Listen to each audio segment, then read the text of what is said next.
es una aclaración que voy a empezar a hacer. No porque estemos grabando desde tanto tiempo antes. No, pero está bien. Está perfecto. Pero ya una vez que está el micrófono colocado no puedes 3 minutos, van. Es un toque. ¿Qué te iba a decir? Hay algo que hablábamos hace un ratito y que tenía que ver con la diversidad. Con la diversidad de cosas que has hecho más allá de que siempre es poesía. La diversidad de publicaciones, la diversidad en las que esas publicaciones se dieron. Y a mí me interesa saber un poco eso, porque calculo que cada uno de esta variedad que tenemos acá arriba surgió en un momento distinto, tiene y trae cosas distintas.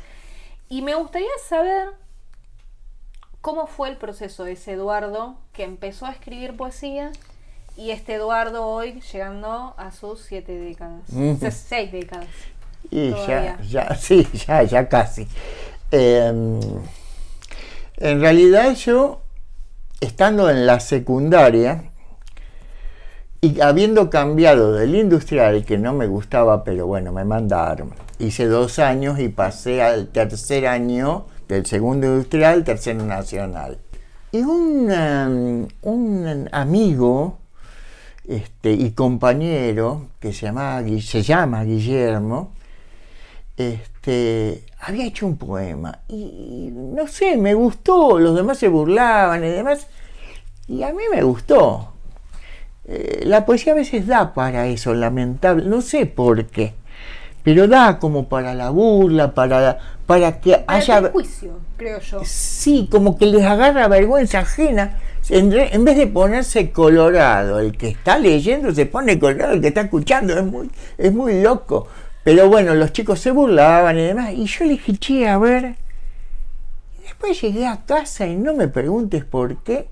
En esa semana hice el primer texto, ponele. No sé, no le digo poema, pero bueno, era un texto. Ahí es como que yo, con ese pequeño conocimiento, autoconocimiento, porque tampoco había mucho, nadie me decía que tenía que buscar, internet no existía, las librerías de aquella época y hasta las bibliotecas, cuando vos le decías, el sector de poesía, te hablaban de un lugar donde tenías que agacharte y chiquitito. Y siempre estaban Quevedo, que no digo que no sea bueno, pero no es para que un chico de... Claro, para alguien que está comenzando quizás o que está queriendo incursionar. Exacto. Como, de hecho lo podés ver más adelante cuando ya entendés de poesía en realidad. Claro. Y decís, qué bueno que era este tipo, porque ya lo ves desde otro. Ya lo analizás desde otro lado. Exacto. Y bueno, Quevedo, Lorca, no sé, Benedetti. Y sí, no alguno había... quizás de Borges medio perdido. Borges sí, Borges también, sí. Girondo. Y sí, pero ya menos, ¿viste? No porque sea políticamente incorrecto en aquella época, pero era como un loquito. Claro. No le daban tanta bolilla, a pesar de que ya fue un vanguardista de aquellos, ¿no? Y bueno, ahí fue donde, terminando la secundaria, empiezo a escuchar, porque por eso hartó, ¿no? Y me doy cuenta de toda la poesía de Spinetta. No solo de Spinetta, el rock de los 70, que por eso uno tiene añoranzas, está bien que también puede ser un detalle de vejentud, pero realmente ese rock tenía muy buena poesía. Sí. Y bueno, eso hace que uno, viste, se entusiasme más todavía. Pues aparte eras contemporáneo, estabas más o menos en la misma edad. Claro, sí. Estaba como más cerquita. Sí, ponerle que... Y más cerca que Quevedo seguro. Totalmente. No, y 4 o 5 años mayores que yo, por ahí Spinetta o Charlie.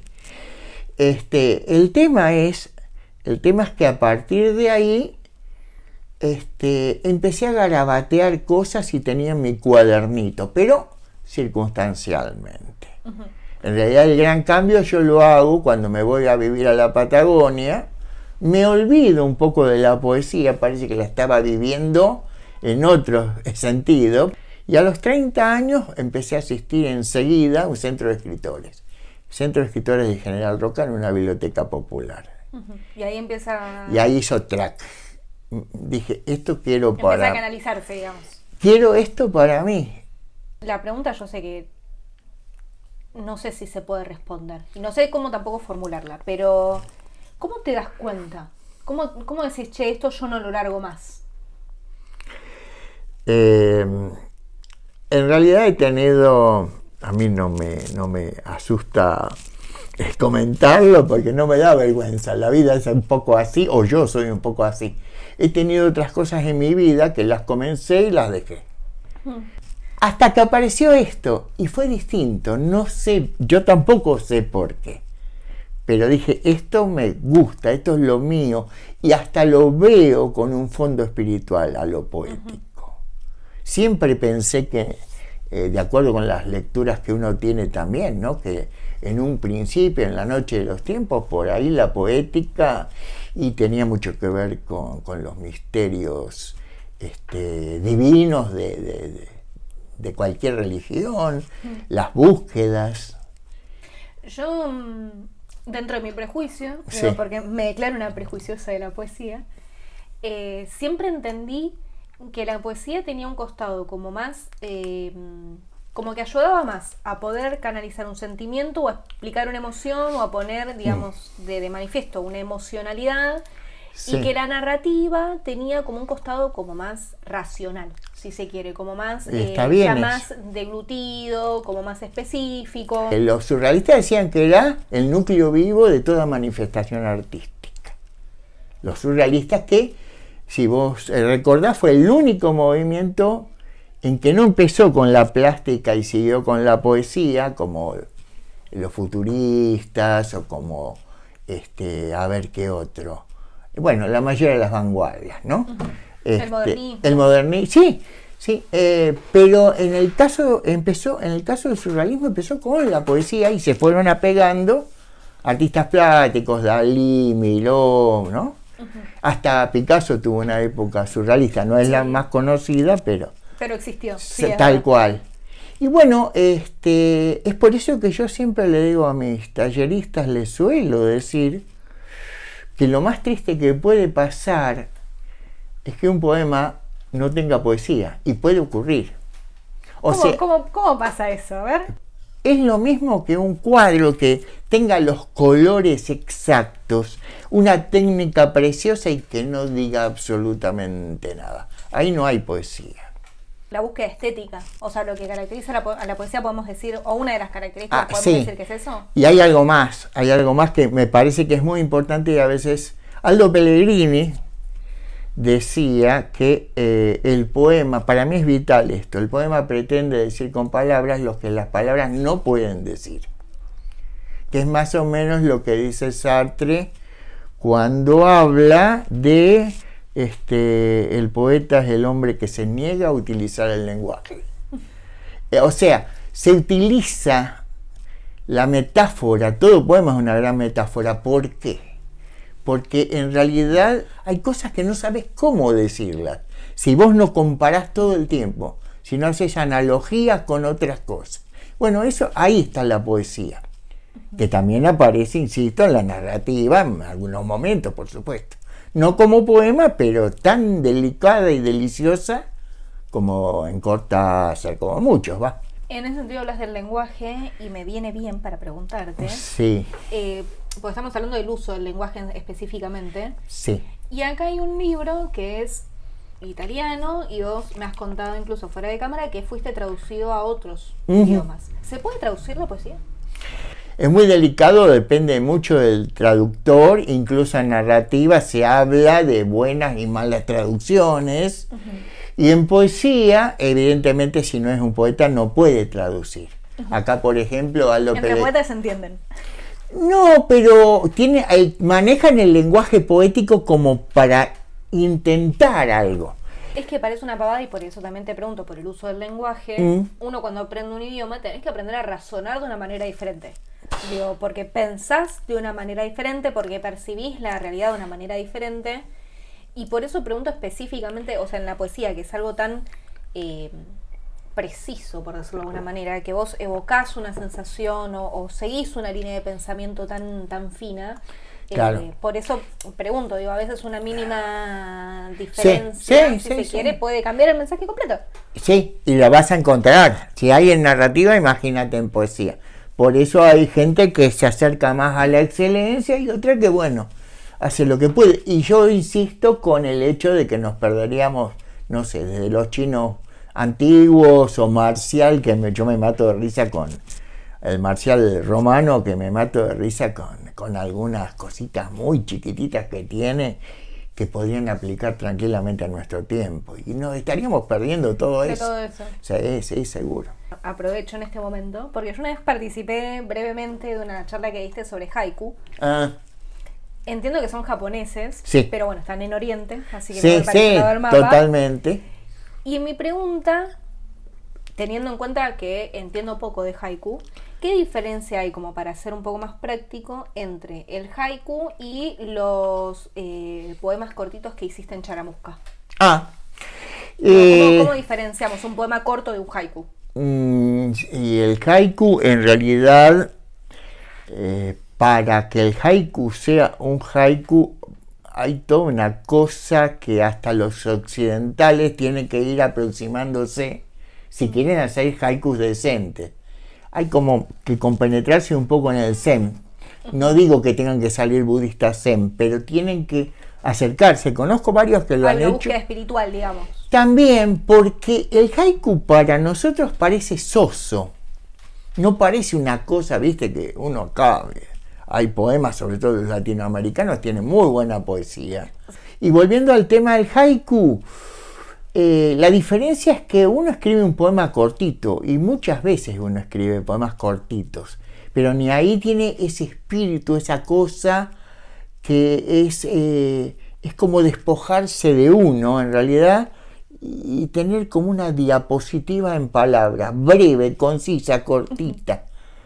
Digo, por lo conciso y por lo mucho que transmiten esas dos frases, digo, concentran, es como un concentrado poderoso, me parece. Es que a veces, creo que muchos poetas lo hacen, ahora me doy cuenta con los años.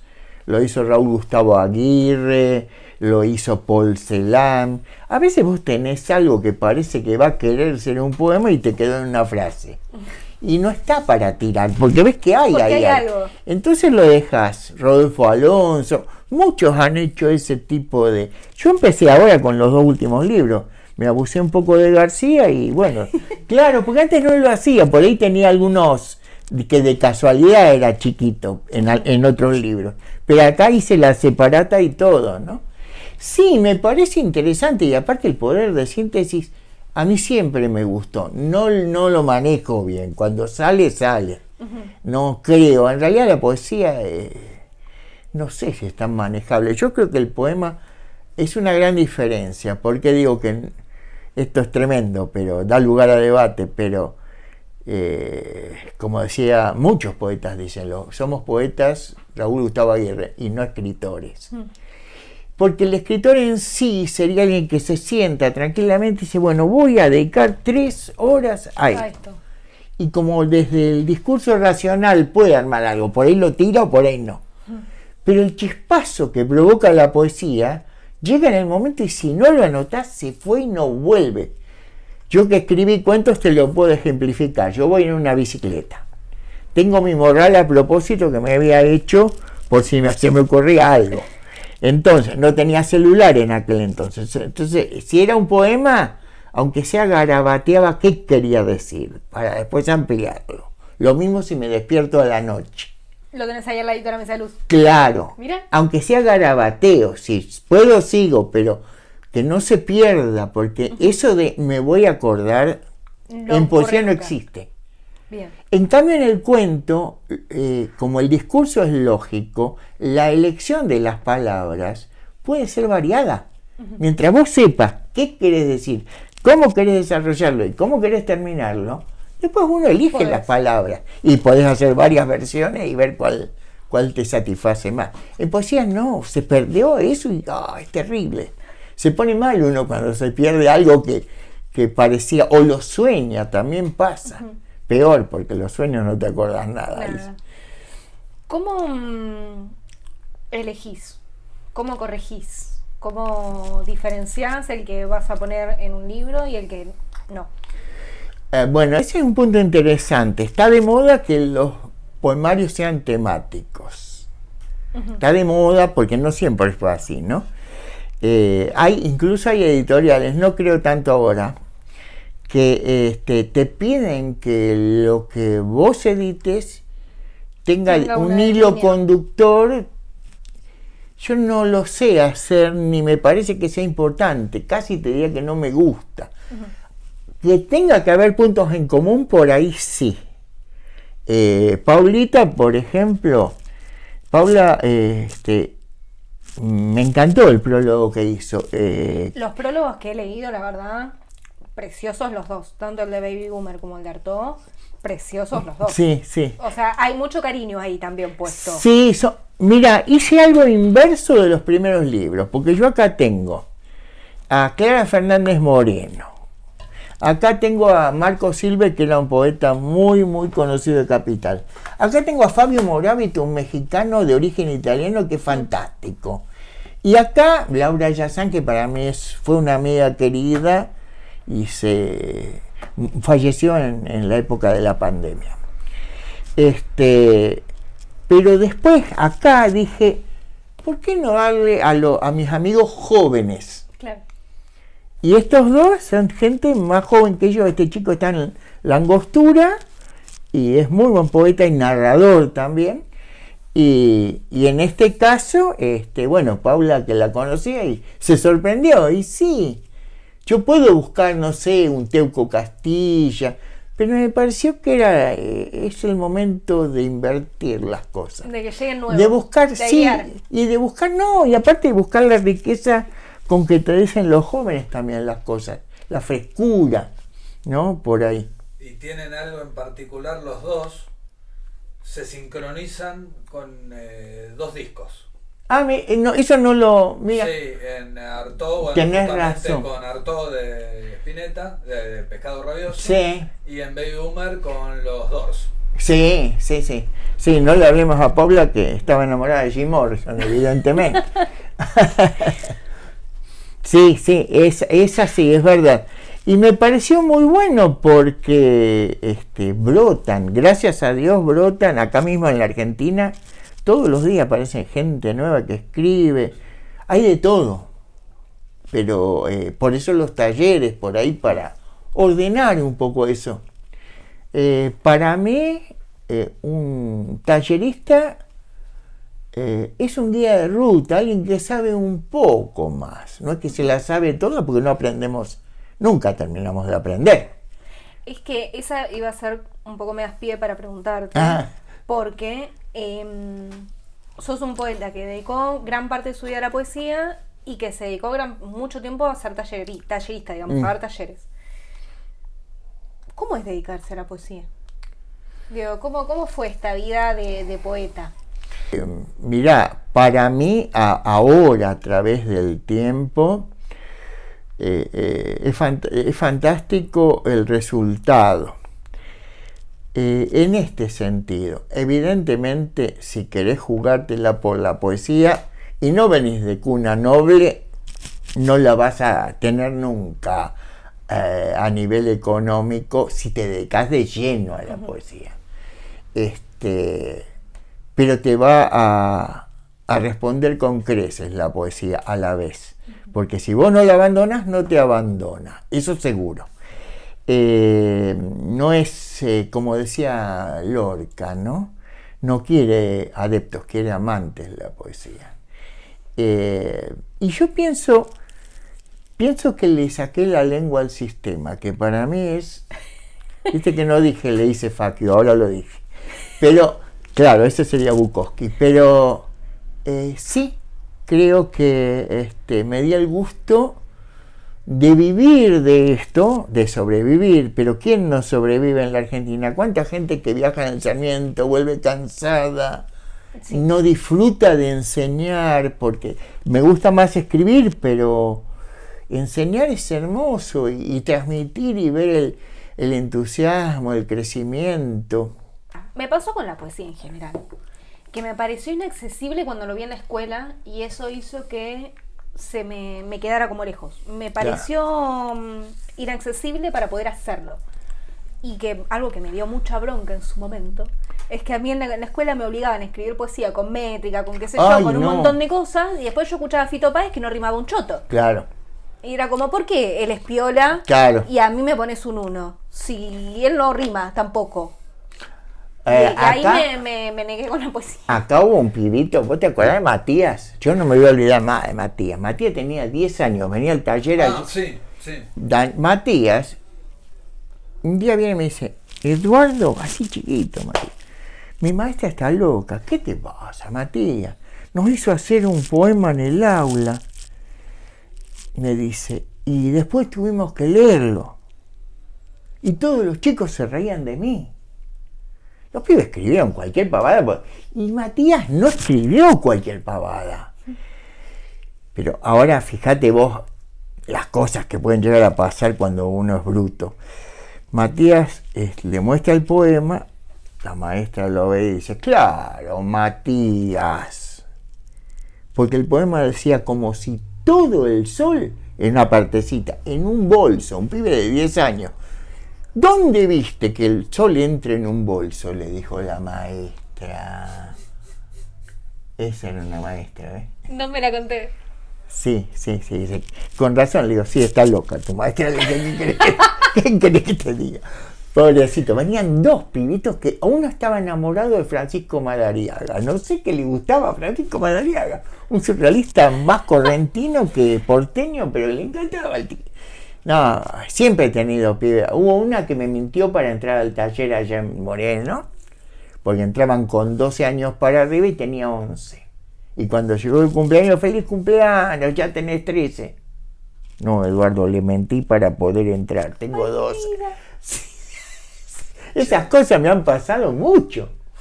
¿Actualmente estás escribiendo? Estoy escribiendo como es la poesía cuando surge. No la busco, no me desespero. Cuando era más, no sé, hace unos años atrás por ahí, no escribía una semana y me volvía loco. No, cuando sale, porque aparte nos repetimos inevitablemente, pero trato de que sean cosas distintas, trato. ¿Dónde te encontramos? ¿En qué sentido? ¿En qué talleres? O sea, si queremos leerte, queremos aprenderte, queremos... Y por el lado de los talleres, lamentablemente talleres arancelados, como a mí me gusta lo presencial, por lo menos hasta que me jubile, después veo, pero me gusta lo presencial, es otra cosa, hay otra energía. Es impresionante. Yo el primer año que hice taller tuve 43 personas. Una bocha. En cultura, ¿no? Era inmanejable, pero yo también era nuevo encima, año 96. Pero después como que se fue acomodando. Me acuerdo que ponían, no tenían, la Casa de la Cultura está mucho más arreglada ahora, pero ponían tablones con caballetes y era de todo había, ¿viste? Pero en realidad siempre he tenido mucho alumno. Una directora de cultura que hasta le llegó a preguntar a su hija, que era más amiga mía, que ¿cómo podía ser que yo tenga tanta gente en claro, poesía? ¿Qué pasó? ¿Qué hay? ¿Qué hay ahí? En poesía. Claro. ¿Qué hay ahí?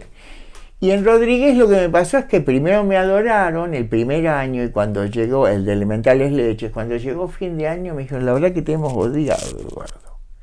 Porque yo les decía las cosas bien, pero era un lugar donde había que hacer mucho cambio, y había que hacerlo. Tuve una señora que sacó su primer libro, se llamaba Vida encima, a los 88 años, después de venir al taller. El hijo era más grande que yo. Y vino Canal 11 a hacerle una entrevista y todo. A mí nunca me hizo una entrevista. ¿Eso taller en Macondo era? No, en Macondo, cuando yo salí del municipio, estuve un tiempito corto en Macondo. Muy amorosa, Graciela, muy piola. Facebook, ¿cómo te llamas? Que sos muy activo ahí.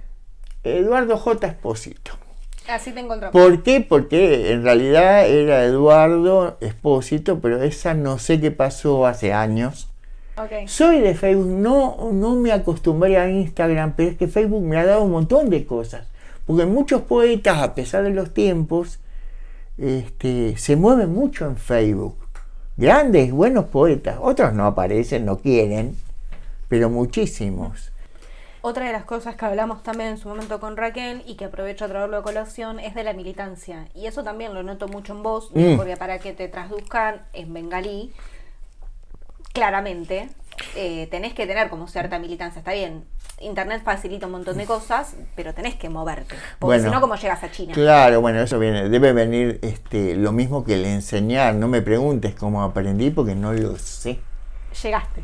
No, estaba muy solo en Moreno y dije, tengo que encontrar pares, aunque sean gente nueva. Y ahí empecé. Fue muy loco. Empecé con niños de 12 a 16 años en el colegio Belezarfield, en La Quebrada. Y empezaron a sacar premios, entonces me llamó, yo ni sabía quién estaba director de cultura. Me llamó en el 96 y me dijo, ¿no querés hacer con adultos también? Dale, sí, le digo. Mientras no sean niños chiquitos, o sea, de secundario para arriba, claro, no hay problema. Y siempre como los sueldos son chicos y te dan un espacio hasta ahí, tuve de todo.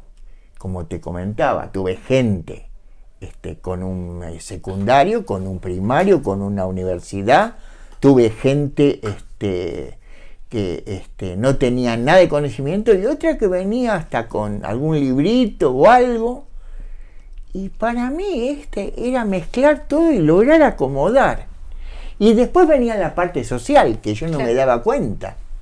¿Viste? Ir a lugares que eran tremendos, muy pobres. ¿Viste? Me mandaban. Y tuve una experiencia que la puedo contar, un joven del primer año de taller, el año 96, serio, ¿viste? Circunspecto, pero muy piola, muy agradable. Después no vino más. Pasan como 10 años y lo encuentro. Por eso uno a veces no sabe lo bueno que es tratar de la parte humana del arte, ¿no? Sin darte cuenta, porque no... empezó a charlar conmigo, estuve en España, me dice, y le digo, qué bueno, sí, me fui con un grupo teatral, ¿y ahora qué haces? No, me peleé con esa chica y me volví. Y me dice, no, me dice, pensar que yo el año en que hice taller con vos, y te lo debo a vos, me iba a suicidar y no me suicidé. Yo me quedé así. Claro, es fuerte y a la vez me hizo bien porque dije, algo hice sin saber que lo había hecho. Contrario, ¿no? A lo que uno puede pensar, ¿no? Le salvaste la vida con la poesía, digamos. Sí, y sí. No, los que se suicidan son los que ya son poetas. Claro. No los que nuevo. Ay, Dios, ¿qué va a ser? Bueno, es la vida. La ¿ves? vida misma. ¿Cuál es el prejuicio que vos decís? Yo creo que este prejuicio, porque me imagino que en todos estos años te habrás topado con un montón, sí, el más injusto. Que vos digas, este prejuicio con la poesía me parece injusto. Como varón, como poeta, como escritor, como persona que conoce mucho de la poesía, porque también es cierto que para leerte hay que tener como mucho concepto cultural para agarrar algunas cosas, porque si no pasan por abajo de la mesa. Digo, que vos decís, che, esto particularmente me parece que no. Honestamente, para mí, yo jamás cuestionaría a un narrador, porque no soy quien para hacerlo. Y no hago talleres de narrativa, aunque me lo ofrecieron, porque no es que no sé nada, pero no estoy a la altura. Uh-huh. En esto yo me siento a la altura. Entonces, a veces me parece raro mirar la poética desde el punto de vista del narrador, porque no la va a entender nunca. Es como pintar con acuarela y pretender que sea igual a pintar con o con témpera y que sea igual a pintar con óleo, no tiene nada que ver, o que el grabado. Pero son imágenes, sí, son imágenes, pero el grabado anda a compararlo con la pintura en sí. Es como decía Sartre, está hecha de palabras. Pero Sartre, en un libro que se llama ¿Qué es la literatura?, dice, está más cercana, porque trabaja por impresión, no por razonamiento. El poema no está hecho para ser entendido desde la lógica. El discurso narrativo sí está hecho para ser entendido desde la lógica de alguna manera, claro, aunque el tema sea totalmente bizarro. Pero en la poesía no. Sí, tenés más que ver con la sensación que te genera al leerlo, aunque no lo entiendas del todo. Como mirar un cuadro. Claro, es más la sensación que genera en el lector. Exacto, o como escuchar música. No digo canción, música sola. Causa una impresión determinada. Es más, te diría que pasa lo mismo. Sartre decía eso, ¿no? Es más pariente de la pintura, la música y la escultura que del resto de las artes literarias. Eso lo dice un grande, yo qué sé, yo lo respeto porque aparte me doy cuenta en mi vida. De alguna manera. Adherís. Claro, porque me doy cuenta que es un poco así. En mi vida lo he comprobado eso, ahí está el detalle. Si no, pensaría distinto, no me cuesta nada, pero acá a Sartre lo apoyo totalmente. Creo que el punto central para que no podamos entendernos a veces es ese justamente, buscar que la poesía explique, cuando si la poesía explica, deja de ser poesía. Claro. Es básicamente la diferencia. Y no es que uno quiera hacerse el misterioso, vuelvo al punto, es que uno intenta decir con palabras lo que las palabras no alcanzan a explicar o a decir. Es el máximo acercamiento a sensaciones. Por ejemplo, abrazar a un amigo que hace 10 años que no ve. ¿Cómo pones en palabras eso? No hay. Bueno, ni hablar en el amor de pareja, en la muerte de un ser querido. No hay. Uno busca a través de la poesía. También de la narrativa. Sí, que de hecho son temas ahí, que lo hablamos con Lean antes de arrancar. La finitud, la muerte, esa emocionalidad, digamos, tan brusca que un poco que atraviesa toda tu poesía. Sí, en todas tus poesía, publicaciones está muy presente. Sí. Hechos de la vida, ¿viste? Vos pensás que vi morir al primer ser humano que vi morir, creo que el único fue mi papá, 51 años, 4 de la mañana en un hospital de Capital, y nunca había visto morir a nadie. Yo tenía 20 años. Es fuerte. Complicadísimo. Y te queda una marca seguramente. Pero aparte los poetas suelen hablar. Lo que pasa es que uno lo ve como un misterio. Yo tengo un dicho, pero es un dicho mío, no es que haya que darle bola. Pero para explicarlo, que hay 3 colores básicos para la pintura. Y después viene la combinación de los 3, ¿no? Azul, amarillo, rojo y azul. Sí. Y a partir de ahí vos vas, de acuerdo como gradúes, yo diría que está lleno de misterios el mundo, pero los 3 más grandes para mí son la vida, la muerte y el amor. Y de acuerdo como combines, más amor, menos muerte, un poquito de esto, un poquito de acá, pasa lo mismo que con los colores. Es la tonalidad del poema, por así decirlo. Pero funcionan igual, para mí funcionan igual. Por impresión. Y ahí yo sumo, ¿y el humor? Porque también hay algunos poemas tuyos que son muy graciosos. Me encanta y es algo que uno generalmente no asocia a la poesía. O sea, el humor y la poesía, por lo menos a una persona como yo que soy prejuiciosa, no lo asocio. Claro. Digo, no, la poesía generalmente no es chistosa, no te causa gracia, y sin embargo hay varios que me causaron. Y te puedo decir el origen de un tipo que en realidad no quería escribir poesía por miedo a volverse loco. Era Isidoro Blaiter.